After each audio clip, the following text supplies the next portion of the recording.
எல்லாருக்கும் வணக்கம். எல்லாரும் எப்படி இருக்கீங்க? ரொம்பவுமே நல்லா இருப்பீங்கன்னு சொல்லிட்டு நினைக்கிறேன். நாங்களுமே இங்கே சூப்பராக இருக்கோம். இது திங்கக்கிழமை போல் எடுத்த ஒரு விலாக் தான். பிள்ளைங்கள்லாம் ஸ்கூலுக்கு போனதுக்கப்புறம் வீடு இந்த மாதிரி தான் இருக்கும். எல்லார் வீட்லேயுமே இந்த மாதிரி தான் இருக்குன்னு சொல்லிட்டு நினைக்கிறேன். ஸோ அவங்களெல்லாம் கிளப்பி விட்டதுக்கப்புறம் தான் அவங்க அந்த விளையாட்டு சாமான்லாம் எடுத்து வச்சுட்டு ஃபுல்லாக வந்து க்ளீனிங் ஒர்க்லாம் பார்க்கணும். கூடயே வந்து பார்த்திங்கன்னா சமையல் வேலையுமே இருக்குது. லஞ்சுமே ப்ரிப்பேர் பண்ணணும் இல்லையா? மதியம் வந்து ஹஸ்பண்ட் வந்துடுவாங்க. ஸோ அவங்களுக்குமே லஞ்ச் எல்லாம் ப்ரிப்பேர் பண்ணிவிட்டு வீடோட க்ளீனிங் வேலையுமே இருக்குது. அப்படியே எல்லா வேலையும் பார்த்துட்டு நம்மளுமே சில விஷயங்களை வந்து பேசலாம். இன்றைக்கி என்னன்னு பார்த்தீங்கன்னா, வாழ்க்கையில் நம்மளுக்கு ஏதாவது ஒரு சின்ன கஷ்டம் வந்தாலுமே ஃபஸ்ட்டு நம்ம நினைக்கிறது என்ன தெரியுமா? நம்மளுக்கு மட்டும் ஏன் இந்த மாதிரி ஆகுது? வாழவே பிடிக்கலை, நம்மளை காட்டிலும் அவங்களாம் நல்ல ஒரு சூப்பரான லைஃப் வாழ்ந்துக்கிட்டு இருக்காங்க, நம்மளுக்கு மட்டும்தான் இந்த மாதிரி சூழ்நிலைகள்லாம் ஏற்படுது அப்படின்னு சொல்லிட்டு நிறைய வந்து நம்ம ஃபீல் பண்ணுறது உண்டு. அதுவும் வந்து பெண்கள் வந்து நம்ம நிமிஷத்துக்கு நிமிஷம் ஒரு சின்ன கஷ்டங்கள் கூட வந்தால் கூட அந்த மாதிரி தான் ஃபீல் பண்ணுவோம். உண்மைக்குமே சொல்கிறாங்க, வாழ்க்கையில் வந்து அந்த இதை மட்டும் நீங்கள் நினைக்காதீங்க. வாழ பிடிக்கலை, சாகணும் தோணுது, அந்த மாதிரி அந்த தாட் மட்டும் என்றைக்குமே மனசுக்குள்ளே வந்துடவே கூடாது. அப்படியே வந்தாலும் நீங்கள் அதை கடந்து வந்ததுக்கப்புறம் கொஞ்ச நாள் கழித்து பார்த்தீங்கன்னா, நம்மளாம் இந்த மாதிரி நினச்சோம் அப்படின்ற அளவுக்கு நம்ம ஃப்யூச்சர் வந்து அவ்வளோ ஒரு பிரைட்டாக வந்து மாறிடும்.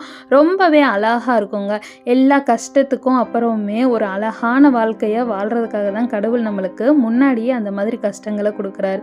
ஒரு ஆளுக்கு ரொம்ப கஷ்டம் வந்திருக்கு, ஆனால் நமக்கு நிறைய கடவுள் நம்பிக்கையுமே இருக்குது. என்ன பண்ணாலுமே வந்து பார்த்திங்கன்னா கஷ்டத்துக்கு மேலே கஷ்டம்தான் வருது அப்படின்ற மாதிரி ஃபீல் பண்ணிங்கன்னா கண்டிப்பாக வந்து அந்த நேரங்களில் நம்மளுடைய கர்மாக்கள் வந்து கழியுதுன்னு தாங்க அர்த்தம். நம்ம முன்னாடி பண்ணியிருப்போம்ல, நம்மளுக்கு தெரிஞ்சோ தெரியாமையோ பண்ண தப்புக்கள்லாம் இருக்கும். ஸோ அதெல்லாம் கழிக்கிறதுக்காக தான் நம்மளுக்கு அடுத்தடுத்த கஷ்டத்துக்கு மேலே கஷ்டம் வரும். அது வந்துச்சுன்னா அப்போயே வந்து அதை வந்து அந்த கர்மாவெல்லாம் கழிச்சிருங்க. கழிச்சதுக்கு அப்புறம் வந்து உண்மைக்குமே கண்டிப்பாக ஒரு பிரைட் ஃப்யூச்சர் இருக்கும்.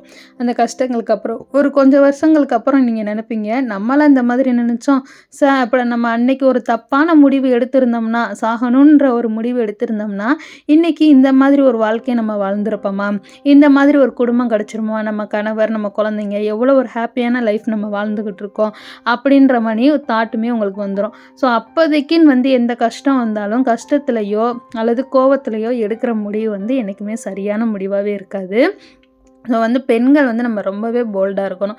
என்ன கஷ்டம் வந்தாலும் சரி, என்ன பிரச்சனை இருந்தாலும் அவங்க முன்னாடி நம்ம வாழ்ந்து காட்டணும். இதெல்லாம் ஒரு விஷயமா, என்ன ஒரு பிரச்சனையாக இருந்தாலும் அதை சரி கட்ட நம்ம நினைக்கணுமே தவிர தப்பான முடிவுகள் என்றைக்குமே எடுக்கக்கூடாது. ஏன்னா நம்மளுக்காக கடவுள் ஒரு நல்ல ஒரு பெஸ்ட்டான ஃப்யூச்சரை நம்மளுக்கு கொடுக்குறதுக்கு ரெடியாக இருக்கார். நம்ம கர்மாக்கள் கழிகிறதுக்காக தான் நம்மளுக்கு சில கஷ்டங்கள்லாம் வருதுன்னு சொல்லிட்டு நம்ம நினச்சிக்கிறோனுங்க. உண்மைக்குமே சொல்கிறேன், நம்மளுடைய கஷ்டங்களுக்கு அப்புறம் ஒரு அழகான வாழ்க்கையே இருக்குது. அது வாழ்கிறதுக்கு நம்மளுமே ரெடியாக இருக்கணும். அன்றைக்கி பார்த்தீங்கன்னா பருப்பு சாம்பார்லாம் வச்சுட்டு கூடையே வந்து சாம்பார் வச்சோம்னா வந்து ஏதாவது காலிஃப்ளவர் இந்த மாதிரி ஒரு காரசாரமான ஃப்ரை இருந்தால் தான் நல்லாயிருக்கும். நான் ரொம்ப காரமாலாம் செய்ய மாட்டேன். ஒரு சூப்பரான ரெசிபி தான் பார்க்க போகிறோம். 2 ஸ்பூன் அளவுக்கு ஆயில் சேர்த்துட்டு ஜீரகம், சோம்பு, அதுக்கப்புறம் ஹோல் ஸ்பைசஸ்லாம் சேர்த்துக்கோங்க. பட்டை, கிராம்பு, ஏலக்காய், அன்னாச்சி பூ இந்த மாதிரி சேர்த்துட்டு வெங்காயம், தக்காளி, இஞ்சி, பூண்டு, மல்லி, வரமல்லி இருக்கும் இல்லையா, எல்லாத்தையும் சேர்த்து வதக்கி அரைச்சி எடுத்துக்கிறணும்.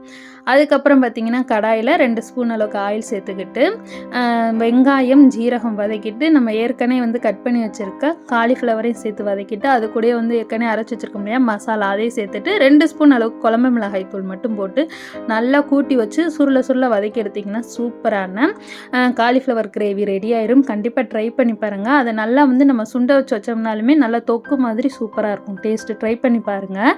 நான் வீடியோலையுமே காமிச்சிருப்பேன். ரொம்ப டேஸ்ட்டு சூப்பராக இருக்கும். அதாவது இந்த கறி குழம்பு டேஸ்ட்லேயே இருக்கும்.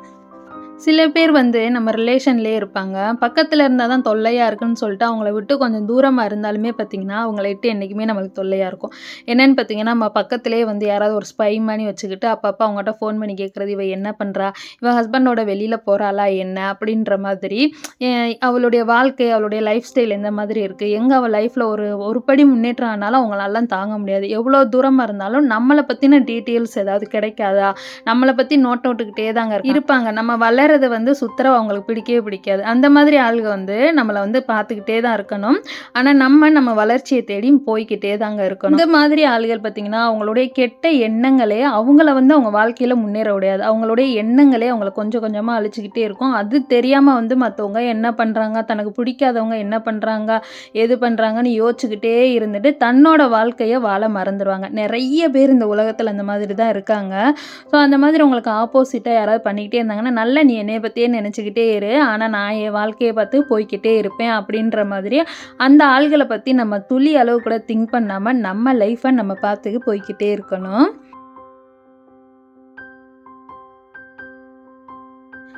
அதுக்கப்புறம் பார்த்தீங்கன்னா, ஒரு ஆள் வந்து உங்கள பிடிக்கலன்ற காரணத்துக்காக நம்ம என்ன செஞ்சாலுமே வந்து குத்தம் குறையா சொல்றது. அந்த மாதிரி ஆளுகள் வெளியில கூட இருக்க மாட்டாங்க. நம்ம கூடயே இருப்பாங்க. ஈவன் ஏன் நம்ம ரிலேஷன்ல கூட இருக்கலாம். ரிலேஷன் மீன்ஸ் வந்து நம்ம ஒரு வீட்டுக்குள்ள இருந்து கூட நெறைய பேர் வந்து நம்மள அந்த மாதிரி தான் பண்ணுவாங்க. நம்மள பிடிக்காதுன்ற ஒரு காரணத்துக்காக நம்ம என்ன செஞ்சாலும் அதில வந்து குறை கண்டுபிடிக்கிறது, தப்பு கண்டுபிடிக்கிறது, அதாவது நம்மள வந்து வம்பு இழுக்கணும்னேன்னு சொல்லிட்டு சில வேலைகள் பண்ணிக்கிட்டே இருப்பாங்க. அந்த மாதிரி ஆள்கள வந்து நம்ம என்னதான் செய்றது இவங்கள எனக்கு பெரிய மண்டையடியா இருக்கு அப்படின்னு சொல்லிட்டு நம்ம நெறைய நினைக்கிற வாய்ப்புண்டு. என்ன பொறுத்தவரை அந்த மாதிரி ஆள்களுக்கு வந்து நம்ம ரெஸ்பாண்ட் பண்ணவே கூடாது. நம்ம ரெஸ்பாண்ட் பண்ண தாங்க அவங்களுக்கு ரொம்ப ஹாப்பியாக இருக்கும். அப்பா இவ நம்ம சொல்கிறதுக்கெலாம் ரெஸ்பாண்ட் பண்ணுறா, நம்ம சொல்கிறதுக்கு அவள் ஃபீல் பண்ணுறா, கஷ்டப்படுறா, அழுகிறா அப்படின்ற மாதிரி அவங்களுக்கு தெரிய என்ன செய்வாங்க, திரும்ப திரும்ப நம்மளை வந்து வம்பிழுக்க தான் செய்வாங்க. ஸோ அந்த மாதிரி உங்களை யாராவது வந்து ஏதாவது உங்களை டைவர்ட் பண்ணணும், உங்கள் மனசை நோகடிக்கணும்னு சொல்லி நினச்சிக்கிட்டே இருக்காங்களா, அவங்களுக்கு கண்டிப்பாக வந்து நம்ம இடம் தரவே கூடாது. நீ பாட்டில் சொல்கிறத சொல்லு, நான் ஹாப்பியாக தான் இருப்பேன், உன் பேச்சுக்கெல்லாம் நான் ஆள் கிடையாது அப்படின்னு மாதிரி நம்ம அந்த ஆள்களெல்லாம் ஒதுக்கி விட்டுறணும். கண்டிப்பாக வந்து அவங்க வந்து நம்ம வாழ்க்கைக்கு இம்பார்ட்டன்ஸுமே கிடையாது. இம்பார்ட்டன்ஸ் மீன் அவங்க சொல்கிற ஒவ்வொரு வார்த்தையுமே வந்து நம்மளுக்கு தேவையுமே கிடையாது. ஸோ அந்த மாதிரி ஆள்கள் வந்து பேசினாலுமே நீங்கள் ரெஸ்பாண்ட் பண்ணாதீங்க. அவங்களெல்லாம் அவாய்ட் பண்ணி விட்டு போய்கிட்டே இருங்க. நம்ம ரெஸ்பாண்ட் பண்ண தான் அவங்க வந்து திரும்ப வந்து நம்மள்ட்ட வந்து நம்ம மனசை நோகடிக்கணும். நம்ம இந்த மாதிரி பண்ணுறனால நம்மளுடைய வீக்னஸ் பாயிண்ட் தெரிஞ்சுட்டு நம்மளை அதே விஷயத்தில் வந்து குத்தி நோகடிக்கணும்னு சொல்லிட்டு சில பேர் அலைவாங்கங்க. அவங்களுக்கு வந்து நம்ம கண்டிப்பாக வந்து நம்ம வாழ்க்கையில் இடம் தரவே கூடாது. நீ என்ன வேணாலும் பேசு, என்னுடைய வாழ்க்கை நான் ரொம்ப பாசிட்டிவாக தான் இருப்பேன், உனக்கு முன்னாடி நான் நல்லா இருப்பேன், வாழ்ந்து காட்டுவேன்னு சொல்லிட்டு ஒவ்வொரு நிமிஷமும் நினைக்கணும். அந்த ஆள்களை பற்றி நம்ம மைண்டில் வந்து திங்க் பண்ணவே கூடாதுங்க. இது வந்து மோஸ்ட்லி வந்து நம்ம வீட்டில் இருக்க லேடிஸ் தான் வந்து நிறைய வந்து ஓவர் திங்கிங்கில் இந்த மாதிரி அவங்க இந்த மாதிரி பண்ணுறாங்க, இவங்க இந்த மாதிரி பண்ணுறாங்கன்னு நினைப்போம். நிறைய பெண்கள் வந்து என்ன செய்வோம்னா, நம்மளை சுற்றி இந்த மாதிரி விஷயங்கள்லாம் நடக்கும். என்ன சொல்கிறேன், நம்மளுக்கு இந்த சில என்னடா வாழ்க்கைன்ற மாதிரி தோணும். தூரமாக இருந்து சில பேர் வந்து நம்மளை வந்து நச்சரிப்பாங்க, அந்த மாதிரி விஷயங்கள். அதுக்கப்புறம் வந்து நம்ம வந்துட்டு வந்து வேணுக்குனே வந்து வம்பிழுக்கணும், இந்த மாதிரி நிறைய விஷயங்கள் நம்மளை சுற்றி இருக்கும். ஆனால் இருந்தாலுமே வந்து அதை வந்து நம்ம என்ன செய்வோம்னா, அந்த ஹஸ்பண்ட்லாம் வேலை விட்டு வந்த உடனேமே இவங்க இந்த மாதிரி பண்ணுறாங்க, அவங்க அந்த மாதிரி பண்ணுறாங்கன்னு சொல்லிட்டு நம்ம நிறைய பெண்கள் வந்து அந்த மாதிரி சொல்கிறது உண்டு. ஸோ அதெல்லாம் வந்து கண்டிப்பாக வந்து ஹஸ்பண்ட்ட கொண்டு போகாத அளவுக்கு நம்ம பார்த்துக்கிறணும். அப்படியே நீங்கள் உங்களால் மனசுக்குள்ளே வச்சுக்கிட்டே இருக்கீங்களா, என்றைக்காவது ஒரு நாள் சொல்லணும்னா ஃப்ரீ டயத்தில் என்றைக்காவது சொல்லுங்கள். அதையே வந்து சொல்லி புலம்பக்கூடாது. ஸோ அந்த மாதிரினால அவங்களுக்குமே வந்து டென்ஷன் ஆகும். ஏன்னா வந்து அந்த மாதிரி ஆள்களை வந்து நம்ம வாழ்க்கையில் ஒரு இம்பார்ட்டன்ட் பர்சனை வந்து கொண்டே வரக்கூடாது. நம்மளுடைய எண்ணங்கள் அவங்க சைடு போக அவங்க வந்து நம்மளை வந்து டார்ச்சர் பண்ணுறது அதிகமாக தான் இருக்கும். நம்ம எண்ணங்களை அவங்க சைடு அலைப்பாயவே கூடாது. ஃபேமிலி, குழந்தைங்க, ஹஸ்பண்டுன்னு சொல்லிட்டு நம்ம லைஃப்பை நம்ம சூப்பராக அழகாக என்ஜாய் பண்ண பார்க்கணும். அதுக்காண்டி ஹஸ்பண்டுக்கிட்ட தெரியப்படுத்தவே கூடாதா, என்னை சுற்றி வந்து இவ்வளோ, என் குடும்பத்தை சுற்றி இவ்வளோ பிரச்சனைகள் நடக்குது, ஹஸ்பண்ட்டை சொல்லக்கூடாது, சொல்லலாம், என்னைக்காவது ஒரு நாள் சொல்லலாம், அவங்க நல்ல மூடில் இருக்கும்போது சொல்லலாம். அதையே பற்றி பேசி வந்து நம்ம வந்து புலம்பக்கூடாது. அதை இட்டு கூட நிறைய ஹஸ்பண்ட் வந்து எரிச்சல் அடைகிறது உண்டு. என்ன இந்த மாதிரியே சொல்லிகிட்டு இருக்க, உனக்கு வேறு வேலையா இல்லைன்ட்டு நம்ம சொல்கிற வார்த்தையை அவங்க வந்து பொருட்படுத்தவே மாட்டாங்க. இப்போ நம்ம ஒரு வார்த்தை சொல்கிறோம்னா கண்டிப்பாக வந்து அவங்க வந்து அதுக்கு வந்து ரெஸ்பாண்ட் பண்ணுற அளவுக்கு வந்து நம்ம வந்து நடந்துக்கிறணும். ஒரு வழியாக வந்து காலிஃப்ளவர் கிரேவியுமே வச்சாச்சு. ஃபைனலாக கஸ்தூரி மேத்தியுமே நல்லா தூவி எடுத்துக்கிறேன். நான் ரெசிபி பார்த்துருப்பீங்க, டேஸ்ட்டு சூப்பராக இருக்கும். கண்டிப்பாக ட்ரை பண்ணி பாருங்கள். சூப்பராக கறி குழம்பு டேஸ்ட்லேயே இருக்கும். இது வந்து பார்த்திங்கன்னா சப்பாத்தி, பூரி, இட்லி, தோசை, ரைஸ் எல்லாத்துக்குமே வச்சு சாப்பிட்லாங்க. ரொம்ப ஈஸியாகவும் சிம்பிளாகவுமே பண்ணிடலாம். கண்டிப்பாக ட்ரை பண்ணி பாருங்கள். நான் சொல்லியிருக்க ஒவ்வொரு வார்த்தையுமே உங்களுடைய வாழ்க்கையில் ஒரு மாற்றத்தை தரும் தான் நான் நினைக்கிறேன். யாருக்காவது ஒரு ஆளுக்காவது இந்த வீடியோ உபயோகமாக இருந்துச்சுன்னா எனக்கு ரொம்பவுமே சந்தோஷம். வீடியோ பிடிச்சிருந்தா கண்டிப்பாக வீடியோக்கு ஒரு லைக் பண்ணுங்கள். நீங்கள் கொடுக்குற ஒவ்வொரு லைக்குமே எனக்கு ரொம்ப மோட்டிவேஷனலாக இருக்கும். இப்போ தான் ஃபஸ்ட் டைம் பார்க்குறீங்கன்னா சேனலை சப்ஸ்கிரைப் பண்ண மறக்காதீங்க. தேங்க்யூ.